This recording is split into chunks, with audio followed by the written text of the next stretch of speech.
is there such a thing as a Catholic workout plan? I think there is. Just like with these mountains and the beautiful landscape in the background, all the creation that God has given us, we can go to two extremes. One is to think that it's our home, to have it be our God. And the same thing with our bodies, think that it's all about this short biological life, and kind of make, fall into what people call the cult of the body, in the way that a lot of the world goes nowadays.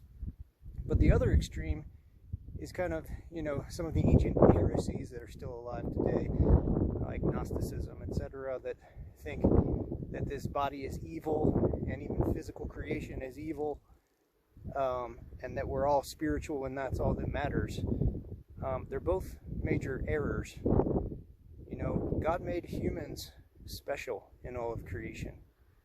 The angels are only pure spirit, and that's great, and it's very elevated, but it doesn't include all of creation. There's nothing physical. The opposite, the rest of the creations around us, the rocks, the trees, the bushes, etc., the animals, they're not spiritual. They don't last forever, unlike our spiritual souls. But we're special. God made us what's called ILEMORPHIC beings, a combination of body and soul, and they're in a unity that makes our entire person. And we're not a full person, one without the other. Even souls who have died, who are in purgatory, awaiting, even the souls in heaven, awaiting the resurrection of the body and being reunified with their body, they're not a complete person because they're awaiting that. But our bodies are holy. Our bodies are sacred. Not only are they made in the image and likeness of Jesus Christ and his humanity, but they're made to be glorified and be in heaven with him and with Our Lady and their bodies, forever. So how do we strike that balance? You may have heard of this thing. It's very popular lately. It's called the 75 Hard. And it's a program where people do really difficult physical workout challenges and diet challenges, and also, things that are just difficult mentally to try to do every day for 75 days as a way to grow in self-discipline, and as also a way to get in better physical shape. What my wife and I did was we took that and we kind of made it more Catholic. We made our own version that we call the ILEMORPHIC 40. It includes both physical and spiritual things to better get ourselves in shape together, more physically, spiritually, the whole person in a more Catholic sense. And overall, I think it's been really good. We just finished it together, and not only did it help us to become better, more disciplined people, get in better physical shape, and better spiritual shape, but it honestly also helped us grow together as a couple in our marriage, and spend some good time together. So I'm going to go over this and try to explain it for you. By the way, if you like the scenery in this video, stick around till the end to see some really beautiful stuff, and let me know what state you think I'm in. So the ILEMORPHIC 40 that we chose, and XL means 40 if you're not familiar with Roman numerals, as in doing this program for 40 days, are these. The first is a rosary together every day. Not just a rosary praying it separately, but it has to be prayed together as a family or as a couple. And by that, I don't mean all 15 or 20 decades, but just 5-decade rosary. The second one is 30 minutes of adoration per week together. 30 minutes of adoration per week together. Sometimes we did this exposed adoration of the Blessed Sacrament in the monstrance, sometimes just in the tabernacle. But that was really wonderful. addition that we did. The third one is 1 30-minute workout together per day, except Sundays. So Sundays we got a break and try to be more exclusively spiritual. Number 4 is drinking water. So the number of ounces of water that we each had to drink per day was our weight in pounds divided by 16. And that gave us the number of ounces.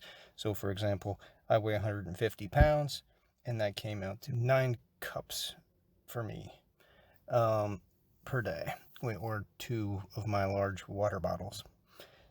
The next one, number 5, is eating 1 egg per day. My wife is big into the health benefits of eating eggs. She wanted me to eat more eggs. Number 6 is on Mondays, Wednesdays, and Fridays, we weren't allowed to eat any sugar cane. So not just like other kinds of sugars, but specifically that kind of sugar, actual sugar cane, no added sugar. And number 7, on Tuesdays and Thursdays, we had to eat a low-carb diet, which for me, my idea of low carb is very low carb, like less than 20 grams of carbs in a day.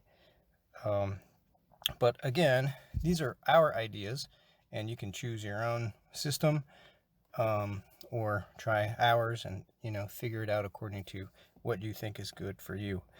Now, we did find this challenging. I remember a couple days, I think we finished our rosary together because we had such a busy day at exactly 11:59 at night, for example. Or we were just chugging water toward the end of the day to try to get our water in, and then having to wake up in the middle of the night to pee a lot. Or remembering, we still need to eat an egg right when it was time to go to bed, and we had to cook up some eggs. So, things like that. It wasn't always easy. It was a challenge, but that was supposed to be the point. Sometimes, especially, getting the workout in when we were already tired or whatever. Again, it's all about discipline. As the saying goes, everyone must choose one of 2 pains, the pain of discipline or the pain of regret. Life's a mountain. Or as Job put it in Job 7:1, militia est vita hominis super terram, or the life of man upon the earth is warfare. To be successful, we must train for warfare. And our main enemy, of course, is ourself. I love that quote, Magnum est quidem hostem vincere, se autem maximum. In other words, great is he who conquers an enemy, but the greatest is he who conquers himself. And that's so true. This is so about discipline, self-discipline. The more self-disciplined we are, and physical definitely connects with mental. A lot of this is mental.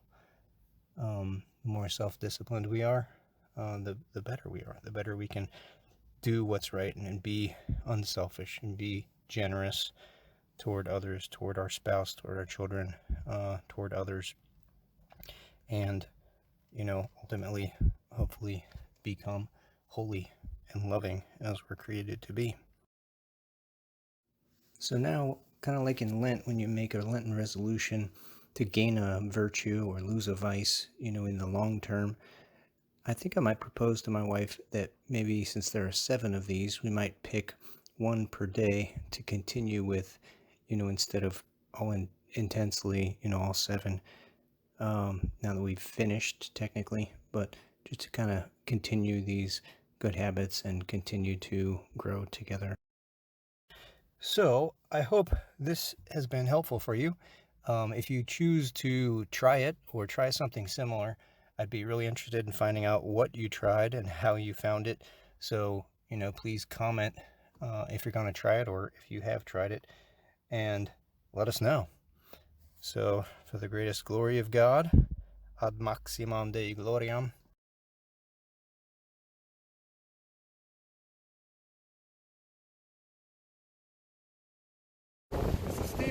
sunt cor fidelis, Ave Maria, et oremus pro invicem.